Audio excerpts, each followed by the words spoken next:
આપકી અદાલતમાં film star Anupam Kher પર આરોપ છે કે તેઓ ઊંધા રાસ્તે ચાલે છે. કોઈના પિતાનું મૃત્યુ થાય છે તો એ દુઃખી થાય છે, શોક સભા કરે છે, પ્રાર્થના સભા કરે છે, ભજન કીર્તન કરે છે. તમે ફાધરની ડેથ થઈ તો એક રોક બેન્ડને બોલાવી લીધું, લાફ્ટર શો કરવા લાગ્યા ત્યાં. જ્યારે મારા ફાધરની ડેથ થઈ તો મારામાં મેં વિચાર્યું કે મારા ફાધરની 84th ઉંમરે ગયા અને એમણે ઘણી સારી જિંદગી જીવી. હવે મારી મા જે છે એમના વગર રહેશે તો હું એમને કઈ રીતે અહેસાસ કરાવું કે મારા ફાધર એ ઘણા કમાલના વ્યક્તિ હતા. તો મેં મમ્મીને કહ્યું કે મમ્મી અલગ રીતે પપ્પાનું જે છે એ પ્રેયર મીટિંગ કરાવવા માંગુ છું, અલગ રીતે. તો એમણે કહ્યું કે અલગ રીતે એટલે? મેં કહ્યું કે હું લોકોને નહીં કહીશ કે સફેદ કપડાં પહેરીને આવો, હું એમને કહીશ કે તમે કલરફુલ કપડાં પહેરીને આવો અને હસતા હસતા આવો, અને હું પપ્પાને માટે એક રોક બેન્ડ મંગાવીશ. મારા ફાધર ઉપરથી નીચે જોઈને નહીં કહેવા જોઈએ કે યાર તે તો કેટલી બોરિંગ મારી પ્રેયર મીટિંગ કરી. તો મારા ફાધરના ફેવરેટ ગીતોને રોક બેન્ડમાં વગાડ્યા. મેં મારા ફાધરના બધા ફની કિસ્સાઓને દુનિયાને, મારા બધા લોકોને સંભળાવ્યા. જ્યારે પૂરી થઈ ગઈ પ્રેયર મીટિંગ તો લોકો હસતા હસતા પડી રહ્યા હતા. મારી માએ મને રાતે કહ્યું, અનુપમ થેન્ક યુ બેટા થેન્ક યુ. તે મને અહેસાસ કરાવ્યું કે મારો પતિ ખરેખર કોઈ મહાન માણસ હતો. તો આજે તમે કહી રહ્યા છો ને કે અલગથી લીગથી હટીને કામ કરો છો, તે ફિલ્મોમાં પણ દેખાય છે. તમે પોતે માનો છો કે અંગ્રેજી બોલી નથી શકતા, અંગ્રેજીમાં ભણ્યા નહીં, પરંતુ તમે ઇંગ્લિશ મૂવીમાં કામ કરવા માટે પહોંચી ગયા. હું હિન્દી મીડિયમ સ્કૂલથી ભણ્યો છું, જેમ મેં તમને જણાવ્યું. પણ મને લાગ્યું અમુક વર્ષો પહેલાં કે લેટ મી ટ્રાય કે હું અંગ્રેજી મૂવીમાં કામ કરી શકું છું કે નહીં. એટલે જ્યારે મને બેન્ડિટ લાઇક બેકહમમાં કામ મળ્યું, અંગ્રેજી ફિલ્મ હતી, તો મેં કહ્યું કે ટ્રાય કરવામાં શું જાય છે. એ ફિલ્મ સુપરહિટ થઈ ગઈ. પણ સૌથી ડિફિકલ્ટ કામ જે મેં અંગ્રેજીમાં કરી હતી એ હતી ન્યૂ એમ્સ્ટરડેમ. એ નેટફ્લિક્સ પર છે. તો એક મેડિકલ ડ્રામા છે જેમાં હું ન્યુરોલોજિસ્ટનો રોલ કરું છું. મારાથી નોર્મલ વર્ડ્સ નહોતા બોલાતા. મને એમાં એવા મેડિકલ વર્ડ્સ બોલવાના હતા જે હું સવારે 4 વાગે ઉઠીને એ શબ્દોને યાદ કરતો હતો. આઈ થિંક કે unless you know that your job is difficult, how will you know you are capable of doing that or not? અને મારી એ સૌથી સફળ સિરીઝ રહી છે. ઇનફેક્ટ એ અમેરિકામાં ઘણી સફળ થઈ ગઈ છે. હું અત્યારે પણ જ્યારે હું ઇંગ્લિશ બોલું છું, હું મનમાં ટ્રાન્સલેટ કરીને બોલું છું. પહેલી હિન્દીથી અંગ્રેજીમાં ટ્રાન્સલેટ કરું છું, પછી બીજા સામે બોલું છું. અને ઊંધો તો હું છું જ. હું કેમ કરું એ કામ જે હું ગયા વર્ષે કરતો હતો, હું આવતા વર્ષે કેમ ડિફરન્ટ કામ નહીં કરીશ? ઊંધા કામ તમને ગણાવું છું. આજે અમેરિકાની સિરીઝ છે જે તમે કહો છો ઘણી સક્સેસફુલ થઈ અને જેને કારણે લોકો તમને ડોક્ટર સાહેબ કહેવા લાગ્યા, અને અમેરિકામાં, ઇન્ડિયામાં દરેક જગ્યાએ પોપ્યુલર થઈ. એને પણ તમે અધૂરી મૂકીને આવી ગયા હિન્દુસ્તાનમાં. હા, એની 5મી સિઝન હતી અને મને ઘણા પૈસા મળતા હતા.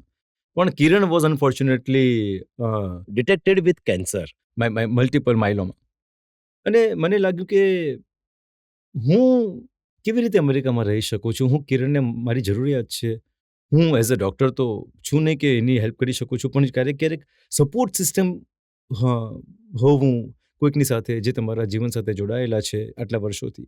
મારી પત્ની છે આટલા વર્ષોથી, મારા દુઃખ સુખમાં અમારી સાથે રહી છે. હું કેવી રીતે એ સિરીઝ કરી શકું છું? એ સિરીઝ છોડીને કિરણ પાસે આવી ગયો.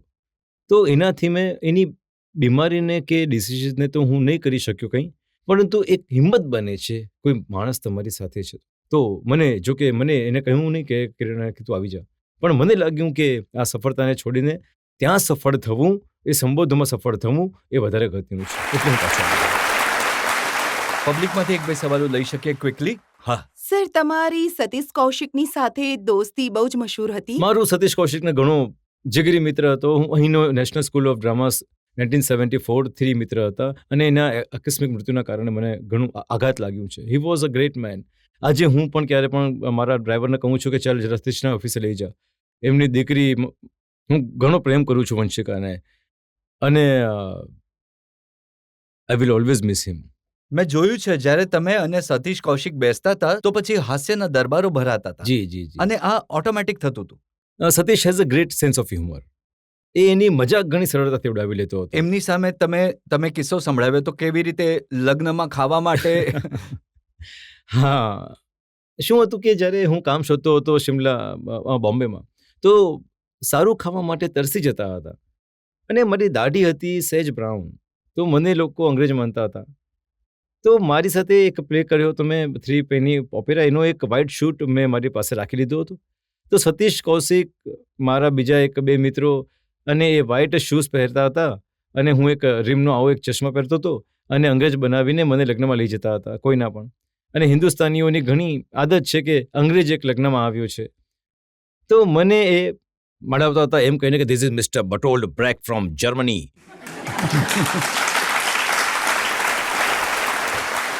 બટોલ્ડ બ્રેક મોટા જર્મનીના ઘણા મોટા પ્લે રાઇટર હતા, અને Satish use to introduce me. He is a very famous person from Germany. He is the person who has done this and that. અને હું આમ કરીને ચશ્મા લગાવીને જલેબી ખાતો હતો, કચોરી ખાતો હતો, જમવાનું જમતો હતો, અને ઘણા બધા લગ્નોને અમે અટેન્ડ કરી છે આવી રીતે, ઘણા બધા લગ્નોને.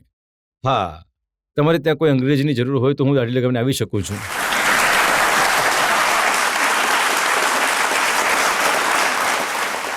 હજી એક સવાલ લઈ શકીએ પબ્લિકમાંથી? હા, I just want to answer a question. ગુજરાતીમાં ગુજરાતીમાં. પૂછો ને. મને ગુજરાતી જ આવડે છે. આજકાલ જે રીતે તમારા actors સવાલ આવે- પહેલા હું તમને અંગ્રેજીનો એક કિસ્સો સંભળાવવા માંગુ છું, જો તમારી પરવાનગી. અનુમતિ હા, છે? હા, પ્લીઝ. જજ સાહેબ, અનુમતિ છે? સર, હું હિન્દી મીડિયમ સ્કૂલથી આવ્યો છું. હિન્દી મીડિયમ સ્કૂલમાં 2 વસ્તુઓ થાય છે. એક તો અંગ્રેજી મીડિયમ સ્કૂલની છોકરીઓ તમને જોતી નથી, બિલકુલ ભાવ નથી આપતી, અને છે ને આ બધા હિન્દી મીડિયમ વાળા બેઠા છે.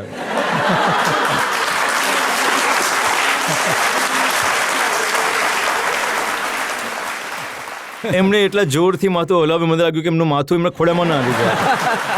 નહીં, કોઈ નહીં જોતી અમને. તો અમારા પ્રિન્સિપાલ હતા સત્યપ્રકાશજી, અને મને અંગ્રેજીમાં બોલવાનો ઘણો શોખ હતો. આ પણ એક કારણ હતું કે કોઈ તો જુએ મારી સામે, અને હું ઘણો પાતળો હતો. I was so thin that I could see through in a keyhole with both my eyes. તો હું પાતળો આમ કરીને ચાલતો હતો, અને જેવી રીતે કોઈ છોકરી પાસેથી પસાર થતી હું બોલતો હતો, two every reaction there is an equal opposite reaction in the body there is. તો મારા એક દિવસ પ્રિન્સિપલ સાહેબે મને બોલાવ્યો અને કહ્યું કે ભાઈ, અમારે ત્યાં એક પ્રિન્સિપલ દુર્ગાવતી ઓફ લખનૌપુર છે, જે અમારી સ્કૂલની બહુ મોટી ડોનર હતી. અમારી સ્કૂલને બહુ વધારે પૈસા આપતી હતી, 2,000-3,000 આપતા હતા. તો દર વર્ષે એ જ અમારી ચીફ ગેસ્ટ બનતા હતા. એટલે જોતા જોતા એ આઈ થિંક 200 વર્ષના થઈ ગયા હશે ઓલમોસ્ટ.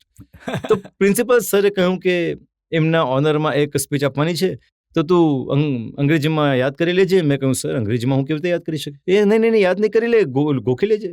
તો મારે એક કાકા હતા જે ભણેલા હતા, પ્યારેલાલજી, અત્યારે પણ છે. તો એ કહેતા હતા કે જો તમે એડિટોરિયલ યાદ કરી લો ને તો એનાથી અંગ્રેજી સુધરે છે. તો 15 દિવસ બાદ પ્રાઇઝ ડિસ્ટ્રીબ્યુશન હતું, તો હું એડિટોરિયલ પણ યાદ કરી રહ્યો હતો અને આ સ્પીચ પણ યાદ કરી રહ્યો હતો પ્રિન્સિપલ દુર્ગાવતી ઓફ લખનૌપુર માટે. જે દિવસે પ્રાઇઝ ડિસ્ટ્રીબ્યુશન હતું, મારી સ્પીચ થોડીક મિક્સ થઈ ગઈ. તો મેં આવી સ્પીચ આપી, થોડી એક્ઝેરેટેડ છે પણ સાચી છે. Ladies of the gentlemen, I would have to, could have to understood a few homogeneous words in kind condolence of Princess Durgavati of Lakhanpur. The infection of the last conversation in the life founding. That is why I'm looking at you. Sometime I'm furniture and sometime I'm missing the room. એના પછી મારા principal સરે heart attack આવેલો, જેને માટે મને લાગે છે કે મારો ઘણો મોટો હાથ હતો. પૂછો હવે. તમે ગુજરાતીમાં પૂછો ને પ્લીઝ. તમને મારા સમ છે. હા સર. સર, આજકાલ જેવા એક્ટરના લાંબા લાંબા વાળ હોય છે અને લાંબી દાઢી હોય છે, તો એમની સાથે તમને વિચિત્ર નથી લાગતું? એ લોકો જંગલી જેવા નથી દેખાતા? જુઓ, દુનિયામાં 2 પ્રકારના માણસ છે, બોલ્ડીઝ અને ફ્યુચર બોલ્ડીઝ. Yes sir. તો આ જેટલા લાંબા વાળ, પાછો એ એમ કામ કરે છે.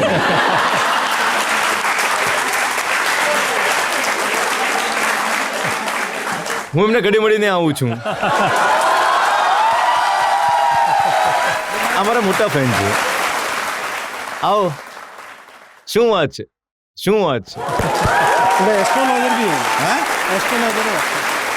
એસ્ટ્રોલોજર પણ છો? શું વાત છે? જોયું?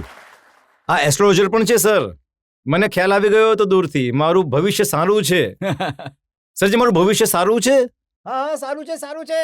હા, બંનેનું સારું છે. અરે બંનેનું સારું છે. તો તમે આમ કરતા રહેજો, હે કે નહીં?